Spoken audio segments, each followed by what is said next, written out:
est temps de les accueillir. Merci d'applaudir Frédéric Mazella, Salomé Berlioux et Florence Rizzo. Bonjour à tous les trois. Bonjour Frédéric. Bonjour. Bonjour, bienvenue. Vous vous asseyez où vous voulez. Vous avez de la chance, aujourd'hui on a un grand soleil à la REF. Bienvenue à vous trois. Alors je commence avec vous Frédéric Mazella, vous êtes le cofondateur de Blablacar. Je crois que je n'ai même pas à le préciser tant votre réputation vous précède. On parle quand même de la licorne française qui a réinventé le covoiturage en France. Mais ce que notre public ne sait peut-être pas encore, c'est que vous avez cofondé une nouvelle société à mission fin 2022 qui s'appelle Captain Cause. Et son objectif, c'est de simplifier et d'étendre l'impact du mécénat d'entreprise, une pratique mise en place par seulement 9% des entreprises en France, selon le dernier baromètre sur le sujet de l'association Admical. Et comme la plupart des projets que vous avez lancés, Frédéric Mazella, il s'agit d'un projet fédérateur. Pourquoi fédérer est si important à vos yeux et comment ça se matérialise dans un projet comme Captain Cause? Alors, j'ai 1 minute 12 pour résumer tout temps. ça. Non, fédérer, c'est important parce que ça permet évidemment d'avoir plus de puissance et d'avoir plus de moyens. Et donc, l'idée derrière un projet comme Captain Cause, c'est d'aller fédérer les entreprises et les associations, notamment avec les communautés des gens comme nous, c'est-à-dire tous les individus qui ne sont pas des structures, qui vont être des clients ou des collaborateurs. Et donc, ce que crée Captain Cause, c'est véritablement un pont qui permet aux entreprises d'aller soutenir des associations à impact, donc dans le domaine de l'environnement, du social et de la santé, en impliquant leurs clients et leurs collaborateurs. Et concrètement, comment ça se fait? Je vais prendre un exemple extrêmement simple et même d'actualité bientôt. Pour les cadeaux de fin d'année, typiquement, les entreprises, au lieu d'aller offrir des cadeaux d'affaires classiques, j'ai envie de dire, peuvent prendre le même budget, l'allouer à des projets à impact, qui peuvent être dans l'environnement, dans le social ou dans la santé, et simplement aller dire, soit à leurs clients, soit à leurs collaborateurs, eh bien écoutez, on a un budget, ça peut être 5 000, 10 000, 50 000 euros.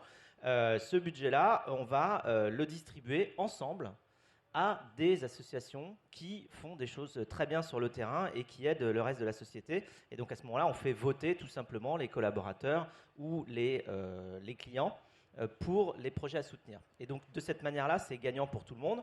C'est gagnant évidemment pour les associations qui ont plus de moyens pour se développer. C'est gagnant pour les clients et les collaborateurs qui ont une opportunité d'aller soutenir des projets qui leur tiennent à cœur.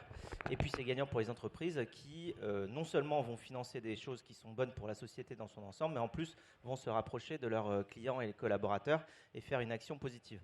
Il y a près de 800 associations qui ont voulu proposer leurs services sur votre plateforme. Vous n'en avez choisi qu'une centaine.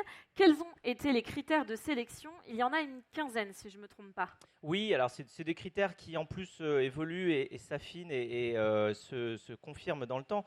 Le principe, c'est simplement d'aller soutenir non seulement des projets qui sont fiables et qui exécutent leur action, mais qui aussi suivent leur progrès.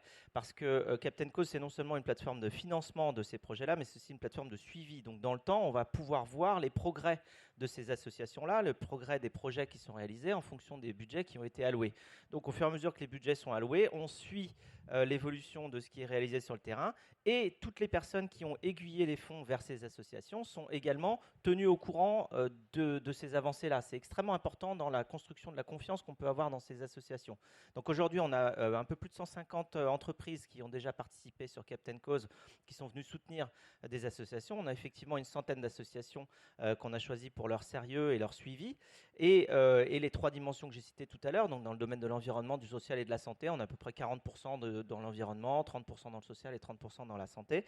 Et quand on va contracter justement avec des entreprises qui font une opération Captain Cause, eh bien, on regarde le catalogue, évidemment, mais aussi parfois les associations que des entreprises peuvent déjà soutenir. Parfois, elles ont 1 ou 2 associations qu'elles suivent, qu'elles soutiennent dans un certain domaine, une certaine thématique, et on leur permet de venir l'ajouter dans le choix qui va être proposé à leurs clients ou à leurs collaborateurs pour soutenir, ce qui fait que bon, ça crée une émulation collective.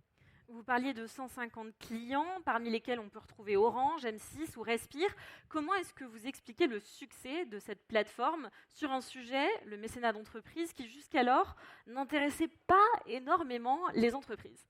Je pense qu'il y a plusieurs choses. Bon, déjà, il y a malheureusement le contexte qui n'est pas favorable. Enfin, on passe nos journées tous à voir des nouvelles qui sont plus alarmantes les unes que les autres, dans le domaine environnemental notamment, mais pas seulement.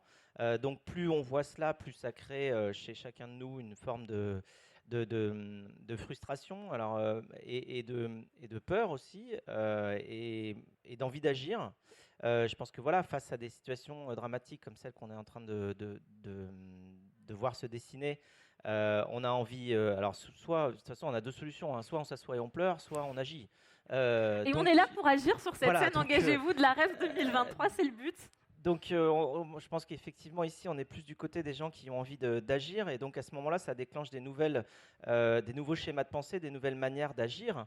Et Captain Cause est justement une plateforme qui permet aux entreprises d'aller s'engager face aux problématiques que nous tous, en tant qu'individus, on voit se dessiner tous les jours dans les news. Donc, il y a un aspect contexte. Après, il y a un aspect technologique aussi, parce qu'on facilite beaucoup justement cette implication, cette émulation collective entre les individus que nous sommes tous, et puis les entreprises et les associations. Donc on est une plateforme tripartite qui justement fédère à la fois les entreprises, les associations et les individus. Donc ça, c'est également nouveau. Donc vous avez à la fois une force de contexte qui pousse à agir dans le bon sens, et en même temps une technologie qui est là, qui est prête et qui est disponible et facile à utiliser. Donc je pense que c'est ça qui fait justement l'implication et l'action des différentes entreprises. Ouais. Continuons à parler d'action. Florence Rizzo, vous êtes la cofondatrice de l'association École Huma, une association qui est née en 2012. Sa mission, soutenir les enseignants et les chefs d'établissement pour faciliter la réussite des 12 millions d'élèves en France, ce que vous faites notamment grâce à des différents dispositifs d'accompagnement en ligne ou en présentiel. Vous avez observé plus de 35% de croissance par an depuis la crise sanitaire du Covid. Alors, on peut se demander pourquoi vos services sont-ils si nécessaire, notamment cette rentrée? Merci. Effectivement, donc ça fait plus de 10 ans qu'on existe et qu'on accompagne au quotidien 150 000 enseignants et 5 000 chefs d'établissement scolaire. Je crois que pour contribuer à la transformation de l'éducation, on a besoin de la société civile. Et concrètement, on a réussi à faire tout ce qu'on a fait par le soutien en fait des entreprises et des fondations. 80% de notre budget vient des fondations familiales et des fondations d'entreprises. Et on a pu innover finalement et réfléchir à ce que pourrait être le service public de l'éducation de demain grâce à ce soutien externe. Et donc aujourd'hui, ce qu'on arrive à faire, c'est pas juste à créer une alternative au système d'éducation, mais à réfléchir à la transformation du système d'éducation par ce soutien externe. Et là, par exemple, cet été, on a accompagné 170 000 enseignants à préparer leur rentrée 2023, donc en développant à la fois des cours en ligne, du mentorat, du soutien à distance via la plateforme êtreprof.fr qui nous permet de connecter les enseignants entre eux et de développer en fait un parcours d'accompagnement qui leur permet d'être plus forts à la rentrée scolaire. Donc, parce que 80% des enseignants et des chefs d'établissement se forment par eux-mêmes. Oui, c'est le résultat de notre dernière enquête, puisqu'on a développé des capacités scientifiques en interne. Donc, on publie en fait régulièrement des baromètres assez rigoureux. Donc, 1 millier d'enseignants sur ce dernier baromètre, et on montre que 80% des enseignants effectivement se forment de leur propre initiative sur leur temps personnel, soirée, week-end, vacances, et donc avec et la majorité sur le digital, c'est-à-dire sur des plateformes, les réseaux sociaux, etc. Donc l'enjeu, c'est bien d'être là où ils sont et de répondre à leurs besoins, parce que quand on a un enfant dyslexique dans sa classe au mois de septembre, on n'a pas prévu de l'avoir. Et donc si on demande une formation et qu'on l'a dans 18 mois, concrètement, l'enfant dyslexique, il aura quitté sa classe et il sera dans le niveau suivant. Donc les enseignants qui ont à cœur d'accompagner leurs élèves ont besoin de pouvoir avoir des réponses. Et on sait à quel point, notamment pour les enfants issus de milieux défavorisés, l'effet enseignant est majeur. C'est 30% de la réussite réussite d'un élève qui est attribuable à un enseignant, 10% à un chef d'établissement. Donc ça veut dire que l'effet cumulé de ces deux populations-là, c'est 40% de la variance de la réussite. Et donc c'est sur ce levier-là qu'il faut agir, en étant bien sûr à notre place société civile, mais en nouant toujours des partenariats à la fois avec le monde de l'entreprise pour innover et avec l'État, les académies, pour faire bouger le service public d'éducation. Vous parlez de partenariat avec des acteurs privés. 80% de votre financement vient du privé, vous l'avez dit. Quel est l'intérêt pour les entreprises qui peuvent être ici aujourd'hui à investir chez vous? Et pouvez-vous nous donner un exemple d'une entreprise qui travaille avec vous et qui a permis de créer, comme vous le dites, un petit peu le système public de demain? Oui. Je vois Sabine ici présente, et donc je vais me permettre de la citer. Sabine Roux-de-Bézieux qui nous soutient depuis 10 ans, et grâce à elle, j'ai rencontré Emmanuel Mounier, qui est le patron en fait d'UHM, Unique Média Héritage, qui est un grand groupe en fait de médias. Et ce que j'ai trouvé passionnant en fait dans la rencontre avec cet entrepreneur et ce patron de PME, c'est qu'il était à un moment de réflexion sur la raison d'être de son entreprise. Donc raison d'être, c'est vraiment la mission, le sens qu'il veut donner à son entreprise. Et clairement, en ayant des magazines comme Epsilon, hein, donc l'équipe qui était partie du magazine... du magazine scientifique très connu dont j'oublie le nom. C'est pas grave. On vous suit toujours. Qui, en tout cas, il a récupéré cette équipe-là pour faire Epsilon. Il a développé Quelle Histoire. Et donc tout un tas d'outils à la fois médias et pédagogiques en fait pour accompagner les enfants vers plus de créativité, plus d'ouverture, etc. Et donc ça avait beaucoup de sens pour lui. Au-delà d'articuler finalement la raison d'être dans son entreprise, de soutenir une association comme la nôtre, parce qu'il y a une cohérence en fait entre la raison d'être dans son entreprise et ce qu'on fait. Et donc il y a quelque chose de pertinent en fait pour ses collaborateurs, pour animer cette raison d'être avec ses collaborateurs, d'abord avec son comité de direction et avec l'ensemble de ses 300 salariés. Et donc nous, ce qu'on apporte, c'est à la fois du sens, on contribue au sens de l'entreprise portée par Emmanuel Mounier, et une capacité d'engagement pour les collaborateurs, puisqu'on les accueille sur différents temps, avec des mentors enseignants sur le terrain. Et donc, il y a une proximité qui se noue et qui crée, je pense aussi, qui soutient l'envie d'engagement des collaborateurs dans l'entreprise, parce qu'ils comprennent à la fois le sens de l'entreprise et le sens d'organisations comme la nôtre, soutenues par l'entreprise en tant que telle. Donc, c'est assez riche, en fait, ces collaborations-là, et ça donne beaucoup de sens et de motivation pour toutes les parties prenantes engagées. On va continuer à parler de mentorat avec vous, Salomé Berlioux. Vous êtes fondatrice et directrice générale de Chemin d'Avenir, et je le précise, Chemin et Avenir prennent un S, une association qui a pour mission de lutter contre les fractures territoriales en misant sur les zones rurales et les petites villes de France. Vous ciblez donc près de 10 millions de jeunes de moins de 20 ans avec 2 grandes actions dont on va parler. La première, c'est une mission d'accompagnement et de mentorat. Vous avez permis à plus de 6 000 jeunes d'être mentorés, c'est-à-dire par 6 000 professionnels. Quelle a été la plus-value pour ces jeunes, mais surtout pour les professionnels qu'on peut retrouver aujourd'hui ici et pour leurs entreprises? Oui, merci beaucoup. Alors effectivement, les jeunes que nous accompagnons, nous essayons de suivre chaque année par une mesure d'impact assez détaillée, quantitative et qualitative, l'apport du dispositif Chemin d'Avenir sur leur vie. Ce sont des jeunes qui grandissent dans la ruralité ou dans des petites communes, Moulins, Nevers, Verdun, Charleville-Mézières, et qui évidemment ont autant de potentiel que les autres, qui représentent une vraie force pour le pays, mais qui très souvent sont demeurés jusqu'à présent dans l'angle mort des pouvoirs publics et des dispositifs dits d'égalité des chances. Attendez, on va faire une petite pause. Vous pouvez lever la main. Qui ne vient pas de Paris ici aujourd'hui?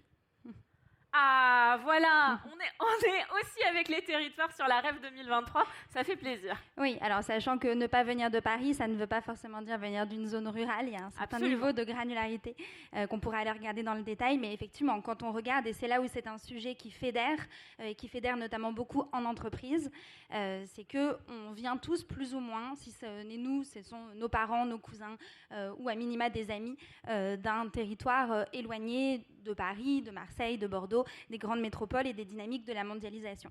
Et donc l'idée avec ces jeunes, je suis désolée, j'aurais dû prendre mes lunettes de soleil comme vous, Laetitia, c'est pas juste, vous auriez dû nous envoyer un message pour le dire. J'étais pas prête, il a plu hier, qu'est-ce que vous voulez que je vous dise? On vous les a prêtés. J'avais pas prévu de lunettes de soleil pour la rentrée, quoi, mais c'est voilà. Écoutez, on prolonge un peu l'été. Ces jeunes, donc, nous les accompagnons de plusieurs façons.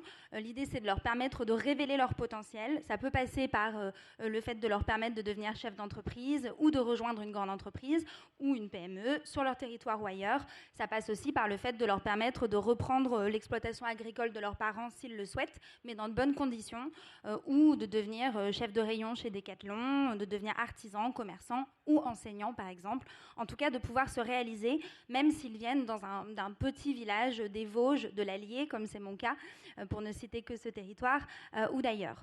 Et donc, nous les accompagnons, nous les informons, nous les mentorons, nous faisons leur promotion de façon à ce que ces collégiens, lycéens et étudiants puissent suivre un parcours académique, professionnel et citoyen à la hauteur de ce qu'ils sont.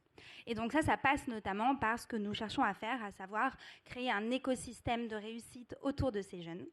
Et donc cet écosystème de réussite, il se fait avec l'Éducation nationale, c'est notre premier partenaire, les académies, les établissements scolaires, avec les entreprises, avec les médias, avec la société civile, partant du principe qu'il est très probable que chacun de ces acteurs dispose d'un levier d'action à même de changer la vie de ces 10 millions de jeunes. On a très souvent tendance à penser que dans la ruralité, c'est une poignée de filles et de fils d'agriculteurs. En réalité, c'est un quart des jeunes Français qui vivent dans la ruralité. Et si on y ajoute les jeunes des petites communes, on est à 65% des jeunes Français. Donc c'est une écrasante majorité de ces jeunes. Avec les entreprises et avec la façon pour les entreprises de s'engager, un moyen très simple, il y en a des dizaines, mais en tout cas pour ceux et celles d'entre vous qui seraient immédiatement intéressés, c'est très simple, à l'issue de cette intervention, vous pouvez devenir mentor chemin d'avenir. Ça veut dire quoi? Ça veut dire que soit à l'échelle de votre entreprise, soit à l'échelle individuelle. Vous pouvez postuler sur le site de l'association pour accompagner de manière individuelle un jeune dans la ruralité, à distance, ce qui est plus pratique quand on est à Paris et qu'on exerce à Paris. Vous pourrez accompagner un jeune qui est partout en France, qui est filleul chemin d'avenir, que nous allons matcher avec vous, soit sur le critère de ses passions, de ses centres d'intérêt et des vôtres, soit sur le critère de ses aspirations, de ses envies académiques et professionnelles et de votre propre parcours. Donc, on peut être chef d'entreprise dans l'agroalimentaire et, par exemple, mentorer un jeune qui va être dans l'agriculture ou sur un autre domaine. Ou qui ne saura pas du tout ce qu'il veut faire, mais Absolument. qui aura des espèces d'appétence, d'acquaintance pour ce que vous faites, ou alors qui sera passionné par les mangas, le foot, la littérature ou les bateaux, comme vous. Et l'idée, c'est que pas à pas, mois après mois, vous allez accompagner ce jeune dans la construction de son parcours, guidé par la méthodologie Chemin d'avenir, encadré par nos équipes, suivi par des gens dans l'association qui sont des professionnels. On a une 30aine de salariés aujourd'hui qui sont vraiment dédiés à cela. Et la façon dont vous allez pouvoir les accompagner, c'est une façon vraiment qui correspond à ce que ferait un parrain bienveillant, un cousin attentif, une tante intéressée par le parcours d'un jeune qu'elle connaît. Et l'idée, c'est de travailler avec lui chaque mois sur sa connaissance de lui-même, sur sa connaissance du milieu professionnel, les gens qu'il ou elle pourrait rencontrer et qui pourraient aussi changer son parcours, sur sa confiance en l'avenir, sur le développement de ses compétences transversales, tout ce qu'en fait on fait pour ses propres enfants et qu'il faut faire main dans la main avec l'Éducation nationale et avec des acteurs de terrain dans la ruralité pour ces jeunes qui, par définition, n'ont pas accès à toutes les opportunités en un claquement de doigts. On parle de mentorat, on parle de réseau, ce sont des choses qui vous parlent également. Frédéric Mazella, pour vous, le mentorat, le réseau, est-ce que c'est important et quelle place ça prend aujourd'hui dans votre activité ? Alors, je pense qu'il y a plusieurs dimensions en fait dans le mentorat, parce qu'il y a effectivement l'aide ou le parrainage ou presque le coaching comme chemin d'avenir. D'ailleurs, je trouve ça formidable comme projet, comme concept, hein, d'aller créer des ponts comme ça entre différents individus un petit peu partout sur le territoire, avec à la fois des histoires, des contextes différents et aussi des générations différentes, hein, parce que j'imagine que du coup, évidemment, ce qui se passe, c'est qu'il y a généralement une ou deux générations d'écart entre les parrainés et puis les parrains. Et puis il y a aussi d'autres formes qui vont passer par des outils plus classiques, on va dire, de diffusion de connaissances. Donc moi j'ai écrit un bouquin sur justement toute l'expérience Blablacar pour aller transmettre toutes les méthodes d'entrepreneuriat que j'ai apprises sur le terrain, parce qu'en fait j'ai beau avoir fait pas mal d'études, parce que enfin, quand même j'ai fait Normal Sup, Stanford, INSEAD, j'ai fait deux, trois Tout simplement, deux, trois toute études. simplicité. Mais en fait, sur l'entrepreneuriat, on se retrouve quand même face à tout un tas de trucs qu'on n'a pas vus. Alors, on a appris des méthodes de raisonnement, mais enfin, il faut s'adapter au contexte et puis vraiment apprendre les méthodes de développement d'entrepreneuriat. Donc, j'ai On écrit peut un même bouquin. trouver en ligne votre propre masterclass, si je ne me trompe pas. Oui, oui, oui, ça aussi. Donc voilà, j'ai développé. Donc, il y a un livre qui s'appelle Mission Blablacar, donc qui reprend 15 années d'entrepreneuriat et qui a été qualifié de livre de chevet de l'entrepreneur quand il est sorti. Et je reçois tous les jours des messages d'entrepreneurs qui l'ont lu et qui m'ont dit merci, ça m'a donné plein de nouveaux outils, plein de nouveaux réflexes. Parfois, ça a confirmé certaines intuitions. C'est important, ça aussi, de voir que ah oui, tiens, j'ai eu le même problème. Et en fait, ah oui, quand on réagit comme ça face à ce problème-là, on va pouvoir avancer dans le bon sens. Donc, il y a cette méthode-là. Il y a une masterclass, effectivement, sur une plateforme qui s'appelle Mentor Show, sur laquelle j'ai 17 leçons d'entrepreneuriat. J'ai mon émission sur BFM Business maintenant qui s'appelle Les Pionniers, dans laquelle je reçois chaque semaine deux porteurs de projets, deux entrepreneurs, deux start-upers qui viennent pitcher. Donc l'année dernière, on a fait 42 émissions, donc j'ai eu 84 start-upers qui sont venus présenter leurs projets et avec un panel d'experts et un coach d'ailleurs aussi en pitch, on leur fait des conseils sur l'amélioration de la présentation de leur projet, sur l'amélioration du projet lui-même aussi. Qu'est-ce qu'il faut imaginer entre le marché, le modèle économique, l'équipe, comment il faut aborder la recherche de nouveaux clients, enfin comment il faut aller s'étendre. Donc c'est une forme de... Transmettre, c'est essentiel pour vous finalement quand on parle d'entrepreneuriat. Oui, alors je suis issu d'une famille de profs. Hein. Mais de tout, il n'y a que des profs. Hein. Au-dessus, en dessous, à côté, tout là-haut. Donc ouais, je pense que ça doit être quelque part ancré. Puis j'ai aussi, moi, reçu beaucoup d'éducation et j'ai envie d'aller en rendre beaucoup aussi. Parce que j'ai reçu beaucoup d'éducation sur des sujets qui m'ont servi, et après j'ai appris beaucoup d'autres sujets par moi-même. Et j'ai envie d'aller rendre ces sujets-là, notamment au niveau de l'entrepreneuriat, parce qu'avec l'histoire de Blablacar, bon, quand même, on est passé de rien à plus de 100 millions de personnes qui utilisent Blablacar aujourd'hui dans le monde, dans 22 pays, et une équipe formidable avec une culture apprenante très très forte aussi chez Blablacar. Vraiment, c'est ça qui fait la réussite, hein, c'est le fait que on s'entraide tous, tout le monde, dès qu'on apprend quelque chose, on va le partager avec les collègues et on avance tous ensemble de cette manière-là. Donc c'est une culture incroyable chez Blablacar qu'on a réussi à créer avec un état d'esprit entrepreneurial qui admet qu'on peut se tromper, mais qui du coup cherche à apprendre comment ne plus se tromper, avec une culture de l'entraide, une culture aussi du produit où on va nous-mêmes utiliser le produit. La plupart des employés de Blablacar sont ambassadeurs sur Blablacar. Alors, ambassadeurs sur Blablacar, ça veut dire qu'en gros, on est un grand utilisateur. Donc voilà, c'est ce genre de choses-là aussi qu'on a mis en place. Et donc toute cette expérience-là, j'ai voulu la transmettre. Mais effectivement, je pense qu'il y a un côté familial d'être issu d'une famille de profs et en même temps d'avoir bénéficié de beaucoup d'éducation et de vouloir en rendre d'une autre manière. Je ne rends pas la même chose que j'ai reçu, parce que moi j'ai reçu des cours en physique stochastique et des choses comme ça. Surtout avec une règle, une craie et un tableau blanc. Ah ouais, pas que, mais ouais. Donc non, j'ai fait beaucoup de sciences. Donc je ne rends pas de la science quelque part en enseignement, parce que ça existe déjà, puis il y a plein de gens qui le font très bien. Mais je rends de l'enseignement en entrepreneuriat, du coaching. Là, c'est très live, hein, du coup, évidemment, quand on a les start-upers en face et qu'on les conseille sur la manière de mieux progresser. Là, c'est vraiment du très très concret. Je reçois même des mails maintenant de tous les gens qui sont passés dans l'émission. Alors, on fait une saison 2 là, qui va commencer dans quelques jours. Une saison 2 des pionniers sur BFM Business. Mais je reçois aussi des mails là, des entrepreneurs qui sont passés dans l'émission, qui me disent merci, ça m'a ouvert telle porte. Parce que maintenant vous les je voyez fais ça. évoluer au fur et avec LinkedIn en fur plus et à on les voit mesure. beaucoup, donc je reçois des messages. Et en fait il y a toute une cohorte comme ça d'entrepreneurs qui sont passés dans les pionniers maintenant et qui partagent ce qu'ils ont appris. J'espère on les a aidés pour certains évidemment à passer certains caps, à aller plus vite, à découvrir la suite.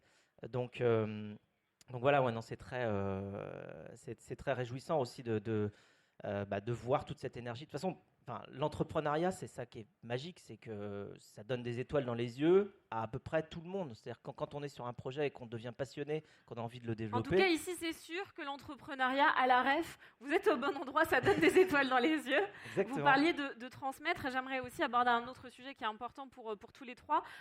Vous transmettez aux autres entrepreneurs, à la jeunesse, au futur de ce pays, mais c'est important de se dire aussi qu'il faut transmettre aux décideurs, mais également transmettre aux médias, et vous avez tous et toutes ici sur cette table ronde un rôle de plaidoyer que vous menez depuis déjà des années pour vous, Frédéric Mazella, mais notamment également Salomé Berlioux, et c'est intéressant de se dire vous avez régulièrement à convaincre les entreprises et les décideurs et décideuses qui sont ici aujourd'hui de l'intérêt de s'engager, de l'impact. Comment est-ce que vous allez au-devant de ces dirigeants, de ces dirigeantes? Quels arguments fonctionnent? Comment est-ce qu'on peut dire à un dirigeant, dirigeante qui n'a pas forcément un directeur de la RSE, qui n'a pas forcément énormément de moyens, vous aussi, vous pouvez vous engager, vous aussi, à votre échelle, vous pouvez être générateur d'impact. Salomé Berlioux? Voilà, d'abord, il faut dire quand même que les choses bougent.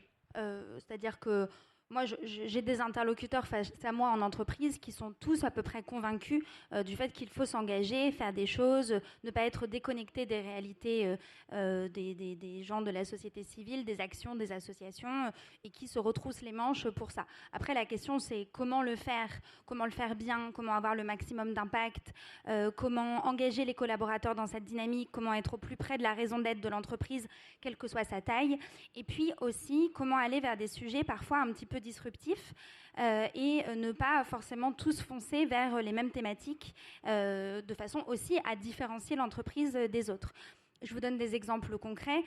Quand je fonde Chemin d'Avenir en 2016 et que je parle de la jeunesse rurale, que ce soit en frappant à la porte des ministères ou en frappant à la porte des grandes entreprises, je ne vais pas dire qu'on me rit au nez, mais en tout cas, on ne m'ouvre pas grand la porte. Et on me dit, écoutez, mademoiselle, il y a déjà les jeunes des quartiers dits sensibles, les jeunes en situation de handicap, les jeunes à haut potentiel. Vous n'allez pas inventer une nouvelle catégorie de jeunes qui seraient les jeunes de la France périphérique ou les jeunes des zones rurales et des petites villes. Force est de constater que quelques années plus tard... Il y avait trop de minorités, finalement. Voilà, et en tout cas, en France, il y a ce côté, il faut faire entrer les gens dans des catégories et ensuite on traite le problème. De fait, là, la catégorie était quand même là, existante. Ces jeunes avaient des défis à relever qui vont de l'éloignement géographique au manque d'informations concernant les filières et les métiers, de l'autocensure sur le thème de « c'est pas fait pour moi parce que je viens de la campagne », aux dimensions financières, parce qu'aujourd'hui, 80% des milieux populaires vivent en dehors des grandes métropoles et de leurs banlieues. Donc, de fait, il y a une écrasante majorité des jeunes de ces territoires-là qui sont dans des situations financières qui ne leur permettent pas forcément d'aller faire des études ou d'aller chercher des emplois en dehors de leur domicile et de leur territoire d'origine. Donc le problème était là, et de fait, quelques années plus tard, ne serait-ce que la crise des Gilets jaunes a quand même, a priori, attiré l'attention drastiquement sur ces territoires et sur ces thématiques. Donc on a vu bouger les choses, et notamment aujourd'hui, dans les appels à projets déposés par certaines entreprises et fondations d'entreprises, on voit toujours une petite gommette qui est les territoires ruraux également, donc ça bouge. Et je vous en remercie pour ça, pour les personnes concernées. Mais en revanche, là où il y a encore des gros angles morts, que moi j'incite beaucoup les entreprises à regarder, et avec Chemin d'Avenir, on travaille déjà main dans la main avec certaines d'entre elles. Je ne pourrais pas citer tous nos partenaires parce qu'on a une quarantaine d'entreprises de tailles différentes qui nous accompagnent, et également d'ailleurs la philanthropie familiale qui nous suit depuis les origines du projet de manière assez substantielle. C'est la diversité territoriale. C'est la diversité territoriale, et ça... je pense que certains d'entre vous y réfléchissent peut-être, mais en revanche, pour avoir bien regardé le sujet avec beaucoup de nos partenaires ces derniers temps, le fait de réfléchir en matière de diversité au sens classique du terme, en matière d'égalité femmes-hommes, en matière de profils un peu différents à aller chercher, notamment dans les banlieues des grandes métropoles, ça bouge un peu. On a ce réflexe en entreprise, on commence à s'ouvrir à ces thématiques-là. La diversité territoriale consistant à se dire mais peut-être que je vais pouvoir, au sein de mes équipes RH, de mes cadres dirigeants, ajouter une espèce de réflexe consistant à se dire Oui, un jeune qui vient passer un entretien et qui porte mal le costume parce que c'est la première fois qu'il passe un entretien à Paris, sur Paris, comme on dit souvent quand on en est loin, et qui a un accent du Nord un peu marqué, qui n'a pas forcément les codes parce qu'il n'a pas fait l'école de commerce qui va bien et à qui il va falloir donner sa chance avec un coût d'entrée pour l'entreprise, mais avec ensuite des résultats en termes de marque employeur et de performance et de compréhension aussi du marché dans ces territoires-là. Je suis convaincue qu'il y a un vrai coup à jouer et que les entreprises qui petit à petit vont bouger en matière de diversité territoriale, a fortiori celles qui ont des implantations dans ces territoires-là, et elles sont évidemment nombreuses, en termes de recherche, de compréhension de qui sont les jeunes potentiellement diplômés ou non diplômés, mais qu'il faut aller chercher dans ces territoires pour les faire monter, pour les faire gagner en responsabilité. À mon avis, il y a un vrai coup à jouer en termes de responsabilité sociale et en termes de lien social, de capacité à fédérer au-delà du microcosme parisien, des diplômés des grandes écoles de commerce ou de Sciences Po Paris, ce qui est évidemment bien à avoir dans ces équipes, mais qui ne suffit pas. C'est peu de le dire. On continue à parler plaidoyer. Florence Rizzo, même question. Comment est-ce que vous approchez les entreprises ? Est-ce que vous sentez, vous aussi, que ça commence à bouger ? Alors, oui... Je me rapproche pour éviter le soleil, comme vous. J'ai mes lunettes de soleil, mais c'est quand même bien de vous voir. Je crois que l'évolution de la société fait qu'on a une capacité d'indignation un peu plus forte. Et dans cette capacité d'indignation, soit effectivement on s'attriste, soit on agit, comme disait Frédéric. Moi, je fais plutôt partie de cette catégorie de ceux qui pensent que l'action, en fait, est une manière de se sentir à la fois utile, de contribuer à l'évolution du monde. Et voilà. Et je pense que dans le monde de l'entreprise, l'engagement, l'indignation, l'engagement et la capacité à agir sont des cercles vertueux, en fait, pour l'ensemble des collaborateurs et l'ensemble des citoyens. Donc, ce qu'on essaye de faire, c'est d'inviter à l'action. Et c'est vrai que face au mammouth, comme on dit, de l'éducation nationale, beaucoup se disent « Oh là là, mon Dieu... » Le mammouth de l'éducation nationale, j'aime beaucoup cette expression, on la ressortira. Elle n'est pas de moi, je vois. Elle est de Claude Allègre. Et c'est ce qu'on me renvoyait, c'est-à-dire il y a plus de 10 ans, quand j'ai commencé, on me disait « Ah, tu vas chatouiller le mammouth avec un cure-dent ». Ce qui montre bien le rapport de force, je dirais, tel qu'il était perçu. Et je crois qu'il n'y a aucun sujet sur lequel on ne peut pas prendre des initiatives, en fait. Et sur la question éducative, oui, il est possible d'agir, quelle que soit la place à laquelle on est, et oui, il est possible d'agir au service, en fait, de l'évolution de l'éducation nationale. C'est-à-dire que oui, on peut créer une école privée hors contrat, mais c'est pas de ça dont je parle. Il me semble que l'enjeu, quand on a 12 millions d'élèves scolarisés dans 60 000 écoles, et que 99% des employés, en l'occurrence, sont salariés de l'éducation nationale, si on veut penser de manière systémique, c'est là où il faut agir. Et donc, il y a de la place pour agir, et on le fait avec des entreprises, avec les académies. Et donc, plutôt que d'être sur des guerres de tranchées, je crois que l'avenir de la transformation sur des grands sujets comme celui-là, c'est un avenir d'alliance, en fait, où chacun apporte ce qu'il sait faire de mieux, de là où il est, dans une logique de convergence et d'évolution de l'école de la République. Et je crois que cette école de la République, moi je suis une enfant de l'école rurale, une école publique, et je considère que j'ai eu la chance, parce que mes parents n'avaient pas le bac, d'avoir cette école qui permet de grandir, d'évoluer. Et cette école de la République qui réduit de moins en moins les inégalités aujourd'hui, je crois que l'enjeu, c'est de travailler justement à ce qu'elle retienne cette promesse d'égalité des chances qu'elle ne tient plus. Parce qu'un enfant issu de milieux défavorisés aujourd'hui a 4 fois moins de chances de faire partie des bons élèves. Et on sait à quel point en France, le poids du diplôme a un impact déterminant sur la trajectoire, en fait, des individus. Et donc, convaincre, puisque c'était votre question sur ce plaidoyer, en fait, c'est convaincre à la fois les acteurs, en fait, du système, qu'ils soient sur le terrain ou dans les ministères, qu'il est possible de transformer les choses et qu'il est possible de le faire avec des acteurs de la société civile. Et c'est convaincre l'ensemble de la société civile qu'il est possible de transformer l'éducation nationale pour retrouver confiance, en fait, dans une école publique juste, épanouissante pour l'ensemble des élèves de France. Frédéric Mazella, comment on convainc les entreprises de travailler avec nous sur les sujets d'impact. Comment est-ce qu'on travaille ce plaidoyer? Comment est-ce qu'on convainc également les médias, les politiques et tout l'écosystème qu'il faut y aller et qu'il faut s'engager? Je vais avoir deux réponses. La première, c'est que notre chance, c'est qu'aujourd'hui encore, toutes les entreprises, toutes les organisations, tout est quand même encore dirigé par des humains qui ont tous un cœur. C'est pas encore l'intelligence artificielle qui dirige tout, c'est pas encore les machines. Et donc du coup, chaque individu, tout de même, malgré la fonction qu'il peut avoir dans l'organisme qu'il représente, va toujours avoir un côté sensibilisé et se dire oui, ce serait quand même bien qu'on partage, entre guillemets, ce serait bien qu'on aide, ce qui nous permet d'ailleurs de réussir à nous en tant que groupe. Et ce qui nous nourrit de l'extérieur, c'est ce sur quoi on s'appuie tous les jours. Ça, c'est un petit peu aussi la vision de Yvon Chouinard de Patagonia, mais on allait dire, voilà, faut pas oublier que tout ce qu'on fait, tout ce qu'on réussit à faire avec nos entreprises, on le récupère uniquement grâce à l'environnement, à la planète qui nous soutient, et on va puiser dedans tous les jours. Et donc on peut bien lui rendre quelque chose. Donc il y a déjà cette logique-là, ça c'est le rationnel, mais il y a aussi l'émotionnel évidemment par rapport à tous les projets qu'on peut soutenir. Donc ça c'est une première chose qui est positive pour réussir à impliquer les entreprises, c'est d'abord impliquer les gens, impliquer les personnes qui sont en charge justement de ces choix-là, des choix d'engagement de leur société.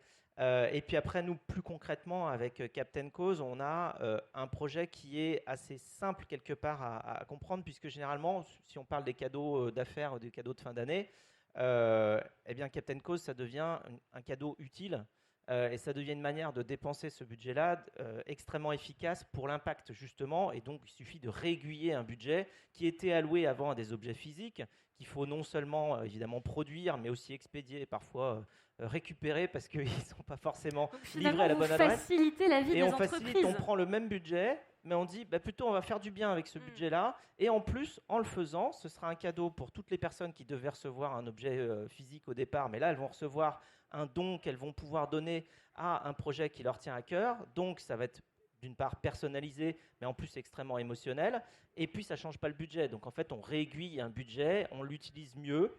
Et donc il y a cette facilité-là. C'est aussi ce qui explique pourquoi aujourd'hui on a plus de 150 entreprises qui nous ont suivis très très rapidement, alors que l'entreprise, ça fait même pas un an qu'on l'a lancée. Voilà, là on a la période des fêtes de fin d'année qui arrivent de nouveau, et on voit les entreprises qui sont déjà intéressées, qui nous disent on va le refaire cette année, et puis des nouvelles entreprises qui nous disent on va pouvoir justement allouer ce budget-là de manière très intelligente cette année sur des projets à impact dans l'environnement, dans le social, dans la santé. Donc voilà, il y a ce levier-là aussi d'aller convertir des budgets pour les rendre plus utiles, qui est très important au-delà du côté émotionnel. En guise de conclusion, c'est déjà la fin de cette table ronde. J'aimerais vous demander quel est votre message aujourd'hui aux entrepreneurs et aux entrepreneuses qui sont à la REF.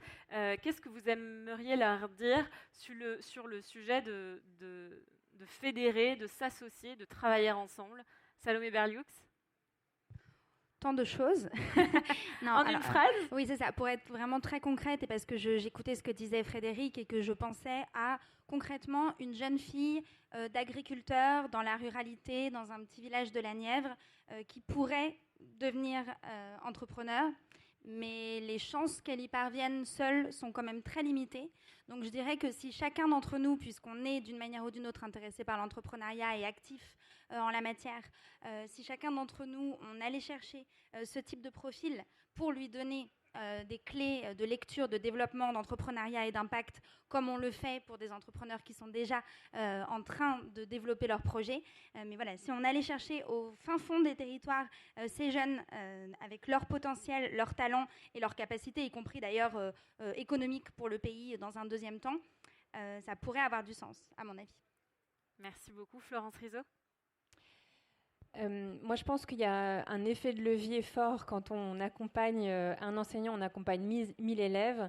Et donc, vous, entreprises, entrepreneurs, vous avez la possibilité, en fait, avec notamment ce qu'on porte, d'avoir un impact transformateur, en fait, sur l'éducation, avec un effet de levier très fort. Et que ce soit de la maternelle jusqu'au lycée, en passant par le lycée professionnel, il y a énormément de besoins pour les enfants issus de milieux défavorisés, les enfants qui sont en situation de handicap, ceux qui viennent voilà, de différents secteurs. On a un enjeu en fait à mieux les accompagner, sachant que ça représente 30% de leur réussite. Donc aidez-nous à aider ceux qui font la transformation de la vie des enfants et notamment des plus fragiles. Frédéric Mazella, avec les entrepreneurs, demain ne meurt jamais. Oui, c'est-à-dire que les entrepreneurs, c'est aussi l'espoir, hein, c'est l'espoir en action, l'espoir de faire mieux, l'espoir de faire plus grand, de réussir à aller résoudre les problèmes qu'on constate. Et puis voilà, il y a des actions très très simples. En fait, c'est pas toujours aussi compliqué que ce qu'on croit. Il suffit de changer un petit peu l'algorithme et de se dire, par exemple, qu'on a envie encore plus d'être utile à l'extérieur aussi de son entreprise et pas seulement dedans. Donc voilà, nous ce qu'on propose chez Captain Cause, c'est la possibilité de commencer petit et facilement, hein, en tout simplement faisant des cadeaux qui font plaisir, mais qui en plus sont extrêmement utiles. Voilà, et puis je serais très content de voir ceux d'entre vous qui ont envie d'engager l'entreprise. Alors je constate que on a cité quelques clients de Captain Cause qui sont des grandes entreprises, mais en fait on a tous les profils, hein. On a aussi bien des petites sociétés de 10 collaborateurs que des groupes de 6 000, 10 000, 50 000. Ouais, c'est intéressant de le rappeler, peu importe qui vous êtes aujourd'hui, si vous êtes à la tête d'une petite, moyenne entreprise, vous pouvez vous engager, vous pouvez avoir de l'impact, vous n'avez pas besoin d'être un énorme groupe. Exactement. Et je serais ravi de rencontrer celles et ceux qui ont envie de s'engager de cette manière-là au petit stand de Captain Cause qu'on a juste là-haut, en haut des planches là-haut. Voilà, donc peut-être à tout à l'heure. Merci beaucoup à vous trois pour votre présence ce matin parmi nous. On peut les applaudir. Merci beaucoup.